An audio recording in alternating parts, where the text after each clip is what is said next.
ভিডিওটা একটু বড় হলেও কিন্তু ধৈর্য ধরে শিখলে আপনাদেরই কিন্তু কাজে লাগবে। অনেক আপুরা আছে ঠিকঠাক মতো পিঠা খেতে মন চাইলেও কিন্তু সব কিছু ঠিকঠাক মতো দিতে পারে না। তো আমার এই পিঠাটা ফলো করলে কিভাবে কি দিয়ে বানাচ্ছি তাহলে কিন্তু সুন্দর একটা তাল পিঠা পান পিঠার ডো তৈরি করতে পারবেন। তো এখানে আমি চালের গুঁড়া দিছি, তাল দিছি, নারকেল দিছি, চিনি দিছি, হালকা একটু পরিমাণ মতো লবণ দিছি। লবণ দিয়ে সব কিছু সুন্দর করে কিন্তু অনেকক্ষণ আমি ফেটে ফেটে ফেটে ফেটে একদম মিশায় নিছি। যে কোনো পিঠা যত বেশি ফেটবেন ততই কিন্তু বেশি স্বাদ ও ফুলকো ফুলকো সেই পিঠাগুলো হবে।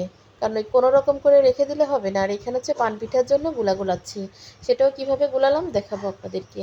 আসলে আমার যেটা মন চাই করার জন্য সেই জিনিসটা তখনই না করতে পারলে কিন্তু আমার একদমই ভালো লাগে না।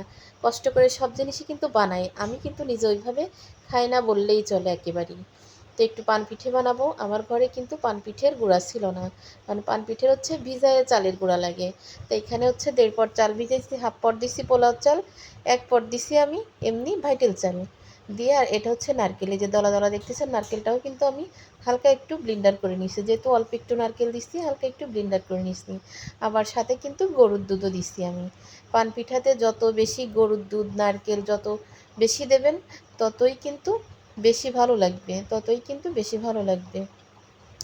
আর পান পিঠার গুলা কিন্তু আমি গুলাচ্ছি ঠান্ডা পানি দিয়ে, আমি কিন্তু এখানে কোনো গরম পানি দেইনি। আর পান পিঠার গুলা আপনারা গোলালেই সবসময় কিন্তু হাতে এইভাবে গোলাবেন। আমি চালের গুঁড়া দিছি, ময়দা দিছি, নারকেল দিছি, গরুর দুধ দিছি, দিয়ে কিন্তু সুন্দর করে হাতে মাখাই প্রায় 20 মিনিট ধরে কিন্তু আমি হাতে মাখাইছি।